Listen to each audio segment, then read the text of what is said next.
All right, so I'm Rebecca Baker. I'm the gallery director over at Woman Made Gallery in Chicago. This will be just a discussion across four artists from our 8th Midwest Open. So on view August 30th through the 27th, which this is the last week. So we're really gonna try and get a lot of people in the gallery. So these are a couple images from our opening, which it was such a fantastic evening if you had the chance to make it. If not, uh, hopefully we might see some of you at our artist walkthrough closing reception on the 27th. All right, so about a little bit about Woman Made Gallery. We are a 501(c)(3) nonprofit organization. It's a space for women and non-binary artists, inclusive of all people who identify. So it's a really tight-knit community, and one really unique thing about it is it's multi-generational. There's a lot of uh, artists from different backgrounds. We've in the current show right now, one unique thing is there's a 15-year-old girl. One of our artists is 15, and then we see there's a student and her professor are both in this exhibition. So there's just a lot of really fun variety. We were founded in 1992 by Beata Minkowski, seen in the middle here, and then that is me and Astrid on the right. So, Women Made has shown the artistic work of more than 10,000 women and non-binary artists in over 500 exhibitions. I need to get these numbers down specifically because it's a little bit more than that right now. Um, a little bit about our juror. So Kimberly Oliva is a Chicago-based Midwest curator. She received her Bachelor's of Arts degree from Loyola in 2001, and she is the owner, founder of Oliva Gallery, and has curated over 150 interdisciplinary exhibitions. So she has an impressive resume of curation and organization, including the sixth Midwest Open here at Woman Made. So if you go 2 years back, I was having a lot of fun looking at the works that were included 2 years ago, and then uh, the fact that I know like what these artists have gone on to do just in these past 2 years, I'm just very excited for her vision and her expertise, and I'd encourage that you guys follow all of the gallery as well. All right. So now I will pass it on to Kimberly. So one thing I want to say about the Midwest Open is because it is a survey, the the show looks super different every year, but it's such an interesting perspective that the juror specifically brings to the gallery. So one thing I noticed with the show is a lot more attention to material and process because there'll be so much variety. And that's one thing I'm really excited to hear a little bit more about in this conversation. All right, on to Kimberly. So I want to kick this off talking a little bit about exploration of the materials and pushing boundaries figuratively through process and material and or ideas that are kind of resonating in your practice. What's interesting is each of you work in different mediums. We have sculpture, we have painting, we have collage, we have fiber. It's really kind of exciting to be able to have so many different materials in one cohesive Midwest show. What I really like to see is things that I haven't seen before, which is why all of you were chosen for this particular exhibition. Julianne, I love that you're out of Minnesota. When I think of Minnesota, I think of like traditional pottery, like, cups and glasses and functional ware. But what I love is that you've kind of deconstructed the pieces in a way where they're not framed. They're all kind of within their space themselves. I don't know, Becca, does it pop up with an image at all? Does it show a photo of her piece? Possibly. Let's see. Are you guys seeing the presentation right now or Yes, I am. oh, okay. Okay. Perfect. Hold on, let me just pull this out. Okay, so if you take a look at it, you've got kind of a raw serrated edge. You've got them hung from like little L hooks, basically. It's fun. It's whimsical. It's got flowers, but it's still very approachable. And kind of easy to digest. Do you want to talk at all about how that piece pushes materials, form, concept from your own point of view? Sure. It's always neat too to hear other people like how they're receiving the work. I'm always interested in that. So and again, it's just thanks for the gallery and the um juror for just making the show happen. It's really great to be part of it. Yeah, so when I was making this piece, it was a lot of fun. I studied ceramics over 20 years ago in Minnesota, and so I come from a really strong craft background. I've gravitated towards sculpture and installation, but the whole Minnesota or Mingay soda, like the folk pottery tradition here is so huge. So I felt like I was, doing something a little like breaking the rules, right? Taking the clay from the left panel, fabricating the flowers, and then adding them to the right panel. And I think, growing up with that craft tradition, I was always told to hide these marks of making and hide the smudges. But I really, as a artist who appreciates craft and making and labor, leaving those traces behind of the tool marks and finger marks, that to me is like more interesting, and it's this trace of activity that I really quite like quite a bit because our world's constantly changing and Clay's such a good record keeper. So I appreciated just yeah being able to do this work. You can see some of the other images. So I do installation work too. So a lot of the time I'll do process labs where I'll make my installation components and then that'll record my process, but then I'll have this separate component that lives elsewhere in the world and environment. Oh, hold on one sec. I tapped a funny button. Let me go back. I love that. Thank you so much. Now, forgive me if I'm mispronouncing Inaz. Is that how you say it? How do you say your first name? Inaz. Inaz? Perfect. Yes. Now, your piece is actually with two separate components too. Can you talk to me a little bit about how it's unified and how it speaks to your practice as a whole?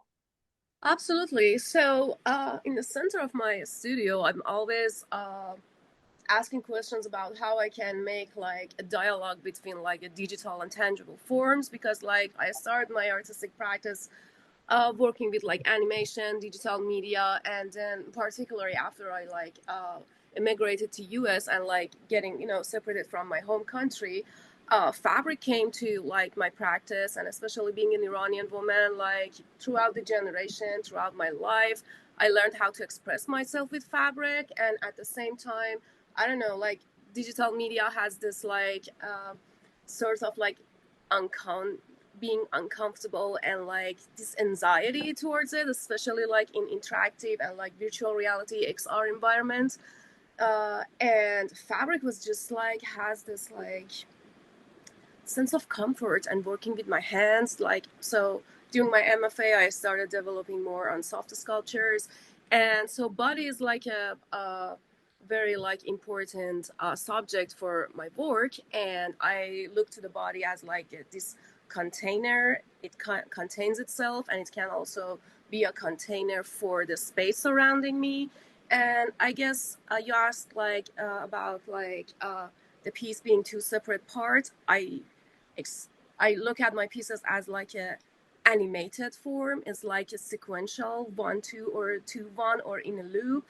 And I think I was thinking about in this piece like how frame digital media, even like the reference to the frame from like the frame of like the TV, the monitor came to the work, and like how the body, this fabric sculpture rendition of my body can contain this space. Is it a frame? Is it the real life, my surrounding? And yeah.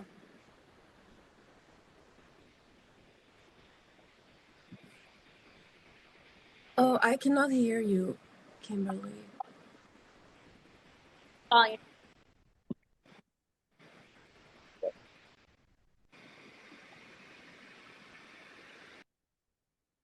Can you guys hear me okay, or is it being weird?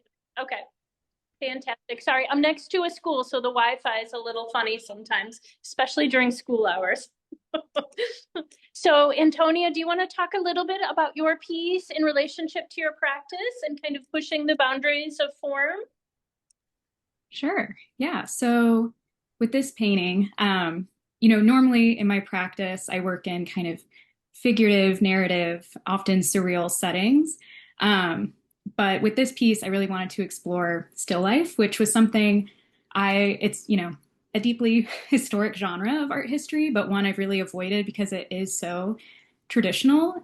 So I was excited to approach this with kind of my own perspective and really indulge in the tropes of art historical still life. So in this piece, it's made during a transitional time for me, and I wanted to make all these references to mortality and time passing quickly. So there's wilting Dutch tulips in the background.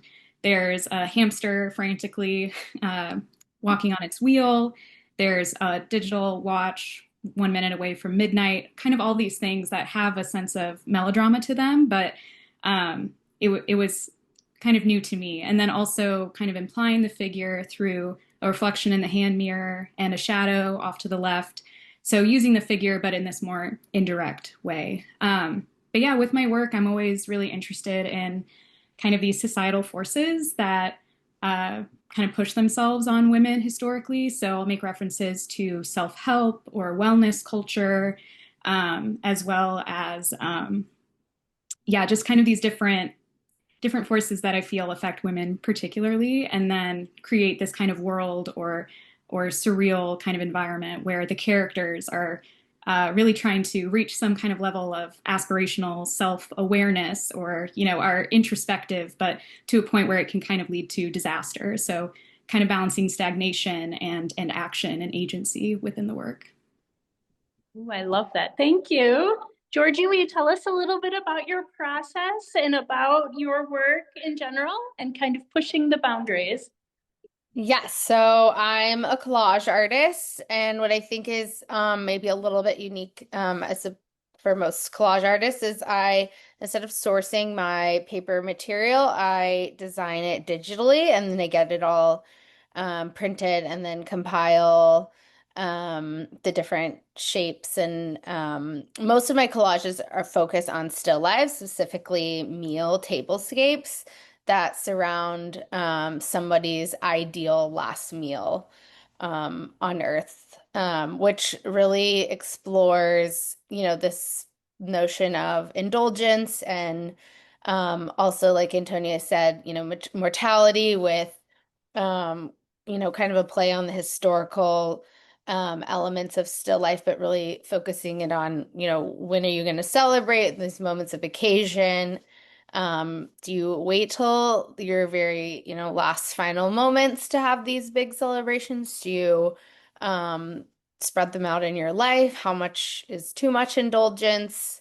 And I have, what I call my muses, that I ask different, real people what their ideal last meals would be, which I've always kind of done since I was younger. And it sort of translated into my art practice. I've always been fascinated with collage, and obviously I use a lot of color and a lot of different patterns and shapes. So I feel like even the materials sort of speak to the notion of indulgence and, celebration, with also this sort of line of, ending or mortality.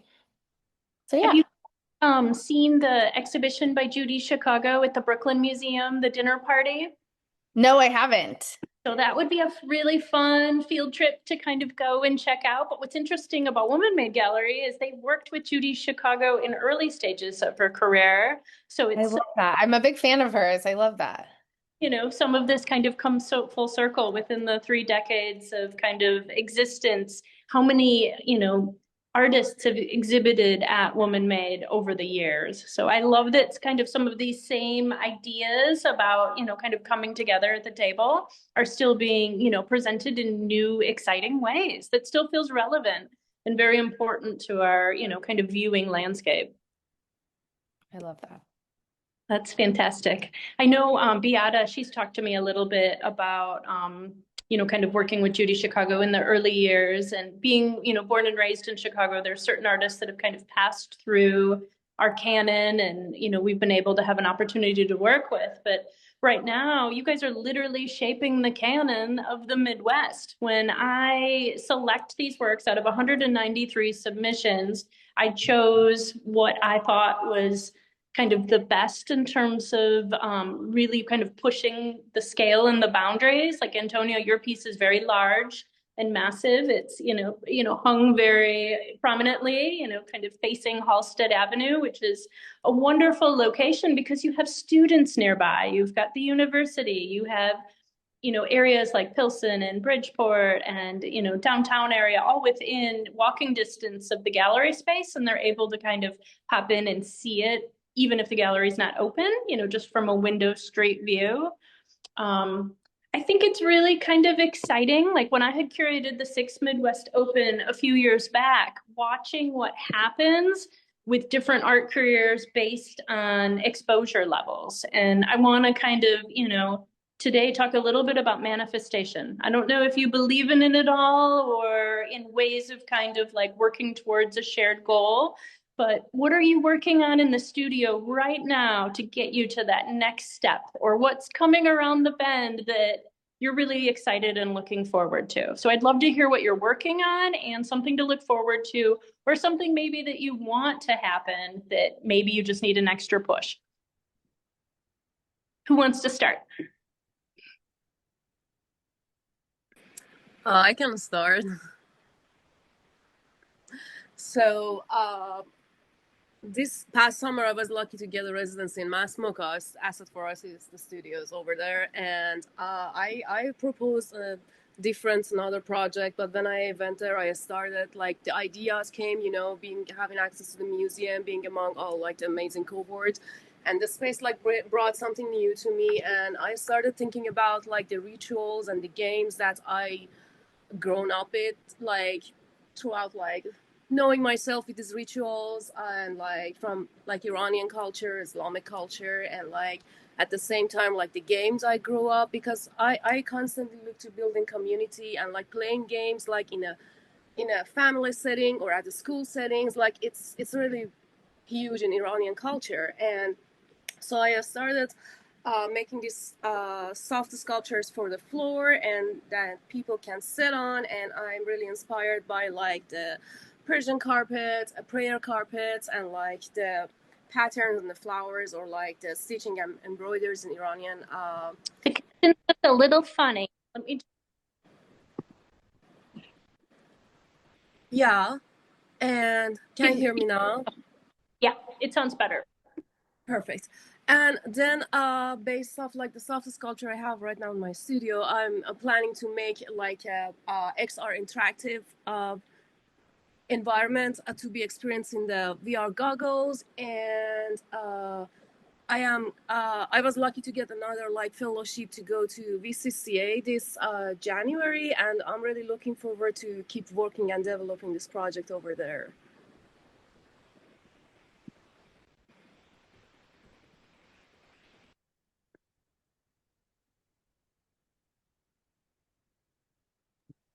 I can go next. Can everybody hear? Okay.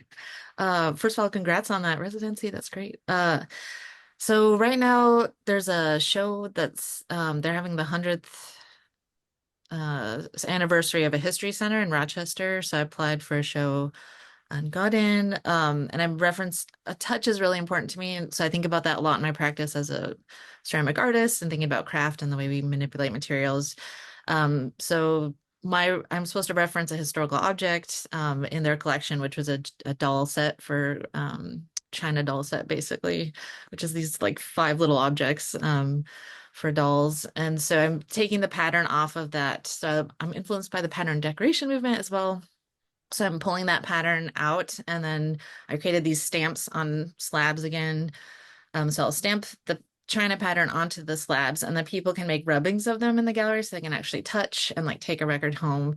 So that's something I think a lot about. And then moving forward, I'd love to create an installation. In 2026, I'll be working with Japan America Society of Minnesota to do a piece that celebrates collective identity. They could each person can make a stamp that celebrates version of their identity, and then create multiples using that stamp on bare clay once it's bisqued, and then have an installation that involves more hands than just mine, and then hopefully have these parts, people can touch them and manipulate them in the gallery so they can start forming the installation. So thinking a lot about, I think, just that touch and how to amplify that in a gallery space or non-gallery space. Yeah, the Japanese American project, that'll be in the bonsai collection of the Como Park Conservatory. So like I like the idea of shaping, and anyway, it's fun, but it takes a lot of time to plan, as I'm sure all of you know. Yeah, that's exciting. Who wants to go next? I can go. Well, I love kind of this idea around like manifesting in the gallery, because I feel like anytime you start a piece, even if you don't have a clear idea of where it's going to be, you're kind of willing something to kind of come from nothing. So lately, I was given a studio by the city of Bloomington in Indiana. And it's been a really lovely studio space. I'm no longer there since the move, but it's been really helpful in putting together this 10-piece series of pretty, similarly scaled, like 4 foot by 5 foot paintings that I'm hoping to have a show with, and currently applying to a lot of different places to try to find a space for that show. But it's going to be around like still life, but through kind of a surreal lens, and creating narratives through objects and spaces. And so much of my work is about design and control, and really being very particular in the architecture and the way the piece is constructed. So I've also started building my surfaces to be different shapes, and sometimes they're referencing elements of architecture installed in corners, or like this piece in the bottom with the bright red light. That's a shaped panel around like 7 feet.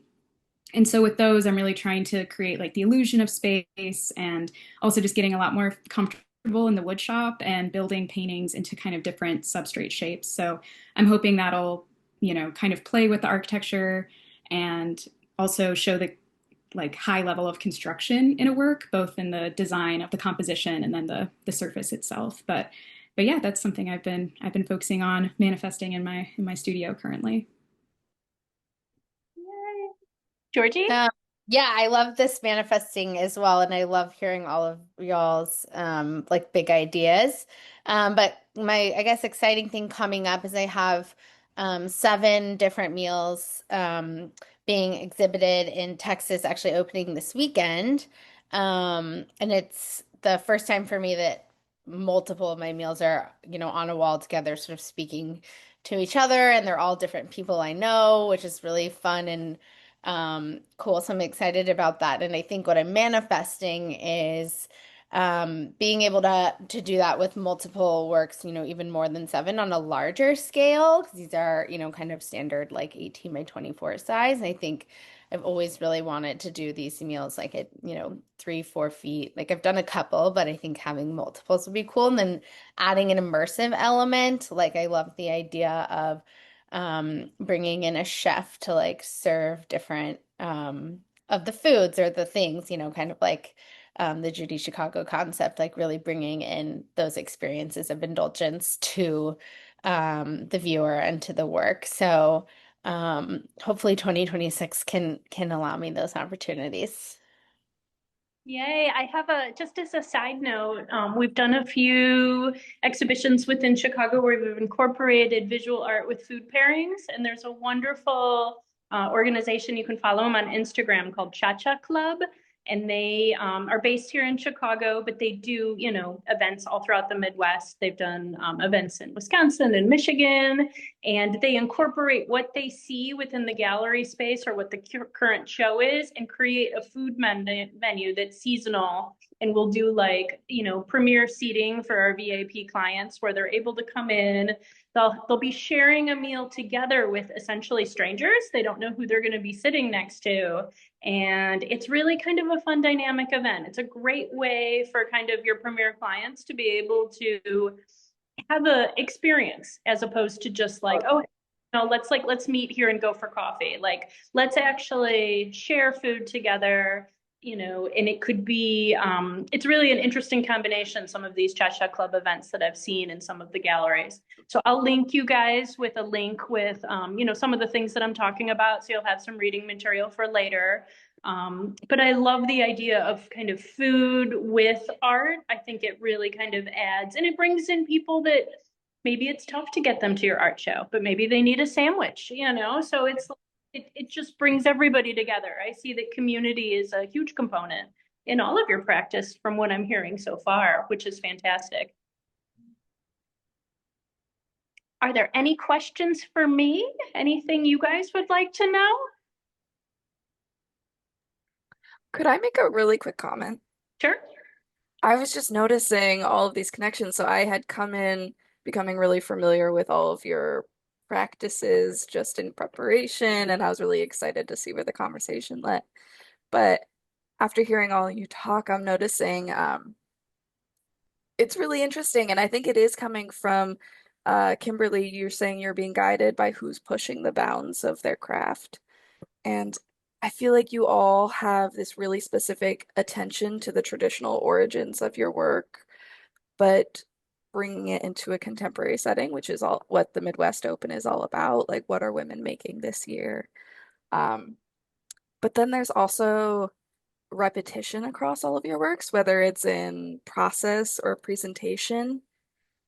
And then lastly, I feel like you guys have all come to this conclusion of accessibility. So, like, new ways that the public can interact with your art. So not pushing the bounds doesn't mean strictly leaving something on the wall or creating a series that's never addressed again. But Antonia, you said you were doing 10 paintings in a series for, was it Indianapolis or um, Well, I was making them when I was living in Indiana, and I was provided a studio space in Bloomington, Indiana. oh, But great. currently, my studio's in flux, so I'm All right. Well, I'm painting it. excited to see. And as with the you threw out so many different things. I'm attracted to craft and the traditional origins, but like putting something on the floor like that, thinking about um, places for interaction, places for people to sit, soft sculptures to sit with. That's very exciting. But then you also said VR. Interesting. Well, I will stay tuned, looking for that. And yeah, eating in the gallery, taking rubbings. I'm a big fan of incorporating um, that like tactile interaction in a museum in a place where you're so often like not allowed to touch anything. I feel like uh, the slab is a great way to have people interact with clay. And as the person who installed your work, I'm very impressed that you're taking slab and choosing to present it vertically. It's a little bit of a challenge with securing it, but I think being able to touch something vertical in such a formal way is so interesting. I just wanted to throw this all out. I was seeing a lot of parallels specifically with that accessibility of interaction and all these different ways that you guys are thinking about. I wanted to mention that really quick. And I want to throw out there too, like if you take a look inside of the space, right, when you come in through the front door, there's a wonderful installation by Lori LeBreton, and she currently has an exhibition in the gallery here. She's one of 3 artists that's shown in our current space, but she likes to work in multiples, and she has a installation that we had installed in the front entrance right by the door where the air conditioning vent is. So anytime the door opens or somebody walks by it, it actually moves. It's multiple pieces. They feel so whimsical and so fantastic. And it, oddly enough, I was going through old photos. She had exhibited it once before, and it's so exciting just to be able to kind of see it hung in such a fun way. And then there's also a wonderful ceramic box by Maya that encourages artists to be able to put your secret inside of the box and lock it with the ceramic lock. And the opening night, I'm seeing pencil shavings on the floor. I'm seeing pieces of paper that have been filled out. And I'm like wondering, like, is she gonna read these? Like, oh my gosh, like, because of course I filled it out. I couldn't help but, put something in there. But I love that idea of the practice really having a forward-facing arc to it, because you know how it is when you're in the studio. You're making, you're in it, you're doing it, but also in terms of like presentation. How do you affect others? How do you increase your messaging? How are you able to get your voices heard? And, speaking, as an advocate with Woman Made, sometimes you have to be able to, say it loud, say it over and over again, and say it in ways that people can resonate with. So I would say probably out of what's shown, 50% of it is almost interactive artwork, which I think is really kind of interesting. And, you mentioned VR and, digital pieces, Georgie, and like, being able to kind of come up with things to be able to do them in interesting ways. As someone that graduated from college almost, 2 decades ago, I'm like so out of touch with the technology. But when we had curated the Midwest Open 2 years ago, there was a wonderful movie, and I've been following kind of her progression as an artist and kind of things that she's been able to make. And there were times where people are sitting in the gallery with headphones on and they're watching a TV screen, and then you see them get up after it's over and they're like, wow, and it's like, that's what I really wanted people to be able to take from this exhibition is here's the wow. It's right here on Halsted Street, through the end of this week. So it's so fantastic to learn more about you guys and send me process pictures and things you're working on in the studio, opportunities that come your way. I'm totally accessible. I'm on Instagram, I'm on Facebook. I'll share my email with you guys in some of the text threads. Just learning what you're up to and what you're doing and kind of things around the bend and things that you're working towards. That's what's exciting to me as a curator, is just knowing that you're advancing your practice. Anything you guys want to ask me? Well, thanks for that too. I was curious, like given, I guess even 2 years ago, or since you are in Chicago, have you seen any different? I mean, it does seem like things are more accessible maybe in this show than a while back, but did you see any other threads in the work of today? It's interesting for the show 2 years ago. It had a few ceramic components. There wasn't a lot of fiber and ceramic. So I would say that the craft element was there, but it wasn't there kind of, it was a lot of painting. It was, a lot of works framed. It was almost like I played it safe.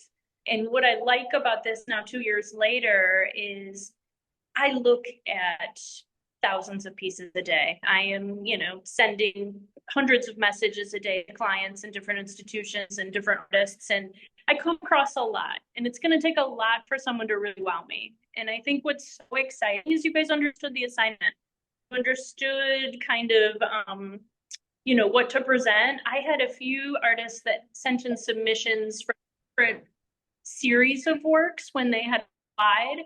And, some artists I might know as like a printmaker, and then they send a fiber work. And I think that's so fun because it's not something that you would think of when you think of their practice, but their practice is evolving and constantly changing. And as you do residencies and you explore different materials, and as you meet other people in your art practice and in your career, you're going to absorb influences, you're going to absorb things environmentally. And it's really kind of exciting to see how, the practice evolves and change.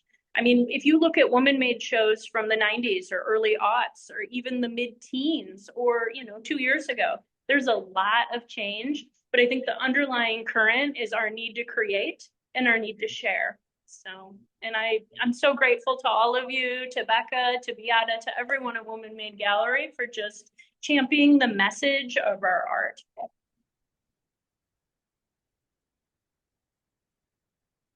Any other questions? Anything that you guys are dying to know? Fun shows you're seeing for fall?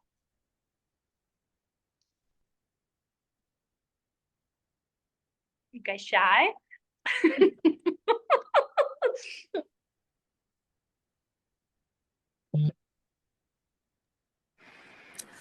Well, I just took on a teaching position, and it's like I'm just finding time to make myself like oriented, and yeah, so Nice. Nice. Yeah, recently. Oh, I'm sorry. Go for it.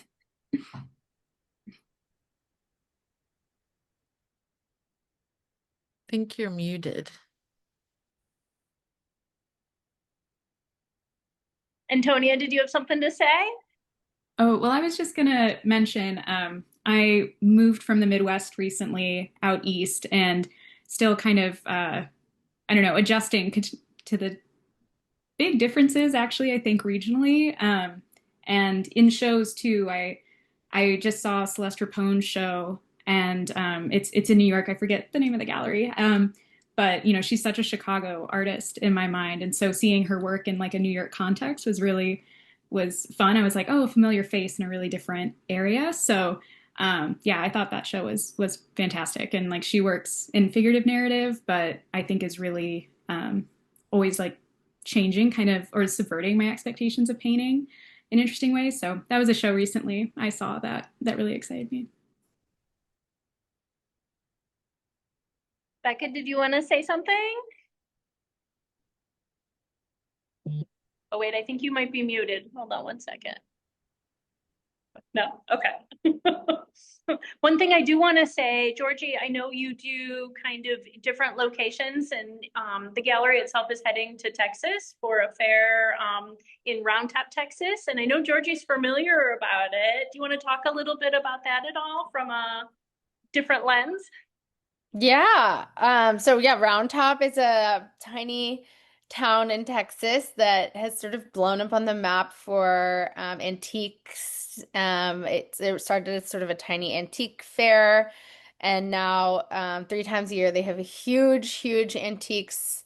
I call it a fair, but it's like takes over the entire town, and now dealers come in that with contemporary art, tons of antiques ranging from like super fancy French antiques to like totally crazy vintage stuff like from random parts of Texas. But it's fabulous, and it's such a good inspiration of all things decor and furniture and tons of art. And what I love now, and I'm sure Kimberly can speak to this too, is a lot of big brands and big designers and big galleries are coming in and really doing a lot of fun collaborations, which is always like very cool during that time. Yeah, so it's coming up in October, which is crazy. It's already almost October. Yeah, so it's super exciting for me because when I'm building out collections or content for things that I'm going to do for this fair twice a year, I'm pulling from artists from all around the country because in Texas, everyone is possibly not familiar with the artists of the Midwest, and it gives increased exposure. It gives opportunities for people to expand their CV. It gives kind of a regional approach to different artists from the Midwest. And what I love about the Midwest Open is just the approachability, the access, hey, I can shoot you a DM and it's like, it's actually you responding. It's not like a marketing maven or, someone else kind of behind the scenes. So what's really interesting about Round Top is that everyone kind of ascends on this location twice a year. It's a very small town normally. And because Houston is nearby, it's a port town. A lot of European antiques come in, a lot of fabric choices. Designers are kind of shipping cargo to that location. But there's clients from, Los Angeles or Seattle or Las Vegas or, different regional areas that it's a little bit closer for them to come and visit Olive Gallery in Texas than to come into Chicago. So talking about increased exposure when you're, marketing your pieces, fun places you want to go on vacation. Maybe I'll see you guys there in the spring. There's wonderful museums and institutions. I think that region is really kind of leading for some of the contemporary voices. And, I'm just so honored that I've been able to spend the past 10 years going out there and kind of presenting Midwest voices. So. Yeah, so that's coming up in October. So right after the show closes on Saturday, I head to Texas.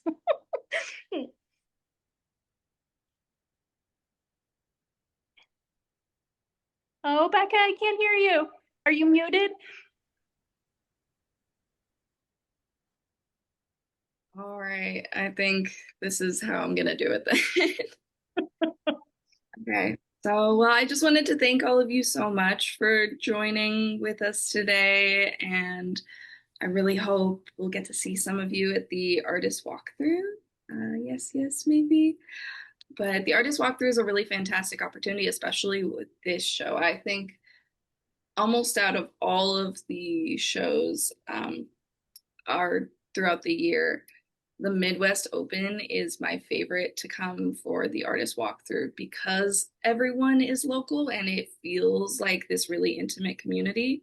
Well, local compared to the rest of the world, but and so the artists that are able to come in and you're able to support and meet uh, all of these other people that you've kind of been framed in the same context of, and like learn so many different practices, learn about different opportunities. It's a really great opportunity to resource share. So whether it's residencies, I really value when you guys talk about like the different projects that are coming up or the different artist opportunities that you've taken advantage of, and just kind of that kind of strengthens the community, honestly, because making doesn't happen really in isolation. Like we all need this community.